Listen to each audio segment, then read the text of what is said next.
Welcome everyone, it's Egwin here. Welcome to Beyond Systems. Today we are going to work on the mat or on the ground with a simple exercise to work our different core muscles and our core coordination and integration of upper body, middle and lower body. For those of you who are totally new to my channel, at the moment I'm doing one video every single day where I share some movement nuggets regarding posture, regarding training, mobility, flexibility, and so on and so on. And my main focus is always that I want to share something that isn't the typical just fitness approach, but that also links whatever we are doing to our overall health, well-being, and also to how all of those aspects of movement come together with emotions, with mind, and to balance our overall life. If you want to stay up to date, then please subscribe to the channel and hit the notification bell to stay up to date with new videos that come out now every single day, and also check out the others on the channel. However, this is a standalone video, so you can do it without any prior knowledge.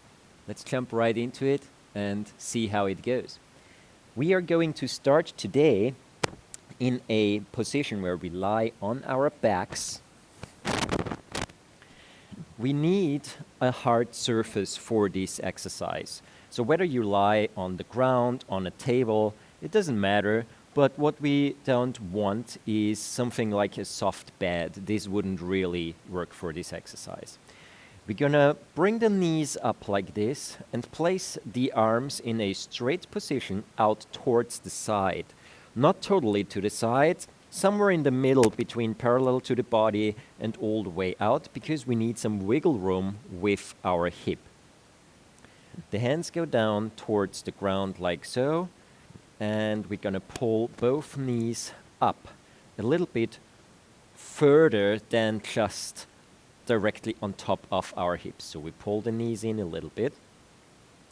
What I want you to feel right now already is try to feel into your lumbar spine and try to ease the lumbar spine down into the ground. When I say ease, I definitely don't mean push it down with all force available. I really mean try to wiggle your hip a little bit and see that your lumbar spine can almost melt into the ground. What we're going to do now is we're gonna roll the hip up, tilt the lumbar spine sideways, and roll the hip back down again. So the exercise is hip placers. Here is how it looks like. We roll the hip up, side tilt in the lumbar spine, and drop it back down. Roll up, and place it down on the other side. Roll, and place. See, at the moment, I'm doing this exercise pretty far down. So really just the lumbar spine, the first half of the lumbar spine down below close to the sacrum is what lifts up and what then tilts to the side. The most important thing with this exercise is that it is a controlled exercise. So what I try to avoid is anything like this. See? Where this whole rolling the hip up part is actually done by the momentum of the legs being pulled in. Yes, the legs will come closer, obviously, to the body, to the chest, but it's a result of me activating my core muscles and not the result of me trying to gain momentum through my hip flexors and then using the weight of my legs to do the exercise. So that's the first very important thing to mention here. The second important thing is make sure that it's really a placing it down and a lateral tilt of the lumbar spine as opposed to a roll. Let me show you the difference. This is rolling up, tilting sideways and placing it back down. Rolling up, tilting to the other side and dropping it down. Rolling up, tilting to the first side. This would be rolling. So I roll up, but then I drop the knees on one side. Roll up, drop the knees on the other side. This is exactly what we try to avoid. We do not want this rolling motion, especially when we are still working pretty low down, because the lumbar spine is not designed for rotation, only for lateral tilt, so lateral flexion and extension, and front back flexion and extension. So let me show you this from a different perspective, just to make sure my sound device here on the left still works properly. So my legs are up. See, I roll my hip up and I place it back down. Roll it up, place it to the other side. See? As opposed to this movement. The second movement that I just did, this is what we try to avoid for mentioned reasons. The next thing I want to share with you with regard to this exercise is really the shoulders.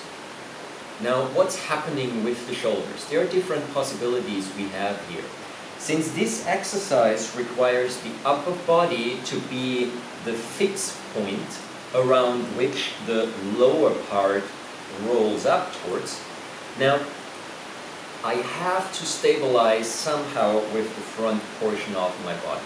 So it's not just my abdominals, not just my obliques or my rectus abdominis muscle, it's also my intercostal muscles, and it's also my pectorals. So everything in front here basically tries to connect the roll up from our pubic bone towards the chest, towards the sternum area. Because of that, there will also naturally be a pull on the shoulders forward and down. A typical modern fitness approach would be you have to lock the shoulders so that the shoulders do not move. And in this exercise, I specifically suggest you do not follow that. Why?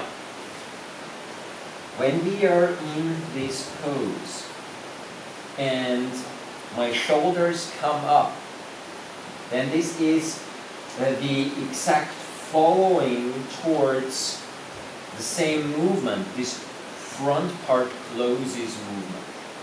If, however, we try to lock the shoulders down on the ground completely, so we do this, and then try to pull the legs in, we are actually physically, mechanically speaking, in a situation where we have a difference of interest between different parts of the body.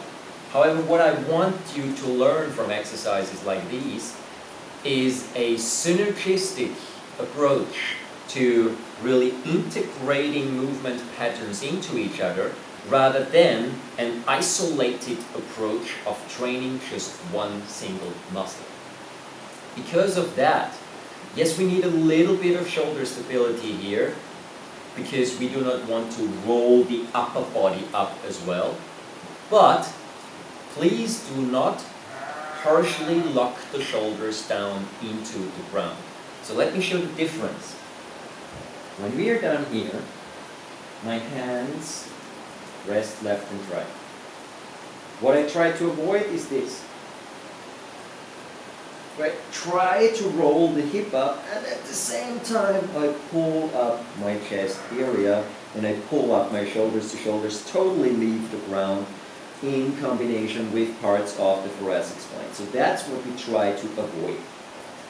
What is absolutely fine is, see, when the shoulders tend to pull just a centimeter or two, an inch or something like that, off the ground, because that's basically our pectorals engaging and bringing the arms into the mechanical chain that helps to stabilize the roll up of the hip. And that is absolutely fine. Also, when we try to get a little bit deeper into this movement, you can start to roll your hip up further. So, using the hands left and right, you can roll your pelvis up a lot higher and then side tilt so that it's not just the lumbar spine or the middle of the lumbar spine, but that it's actually all the way up to the beginning of the thoracic spine. This lift and then the side tilt. If you want to increase the intensity of this exercise, it's quite simple. There are two ways. One is you try to bring the knees further on top of the hip and don't allow the knees to be pulled that far to the body. Or you even extend the legs up exactly on top of the hip. Now you still roll, but you try to keep the legs in relation pretty much on top of the hip. And again, it's more the idea of pushing the soles of the feet up towards the ceiling and then side tilting. When it comes to the arms, there are different ways to do this. One of the ways is you just rest the arms left and right, or rest them even on your body like this. The second way is you place the palms down into the ground and you actively push into the ground, engaging your lats and doing this movement with the arms while you lift the legs. And this second version that I just mentioned with pushing the palms down into the ground, that is actually the only biomechanically sound way of stabilizing the shoulders and stabilizing this movement through the arms and the shoulders. So suddenly, rather than just the upper body being sort of the fixed point, now the tension pattern actually starts in the arms to stabilize the upper body and then roll the lower body towards you. Alright, that's the exercise for today. Also, obviously you can do it in different ways in terms of you can either start from the middle, roll out towards the side, and then come back towards the middle and to the other side, or you roll up, place the hip on the right side, and then you roll up again and place it all the way on the other side without the break in the middle. Alright, have a beautiful time, try this out, let me know how it goes. Hip placers, wonderful exercise to integrate and connect lower body into your core and into the upper body. And in this case, it's really important. The hip flexors, they do not do a lot of this movement when it comes to the involvement of the legs. However, the psoas, which is part of the hip flexors, the deep part of the psoas that are close to the spine, they do have their part in this movement, together with the obliques, obviously, for the side tilt, and together with the rectus abdominis muscle and the transverse muscle to stabilize this whole movement.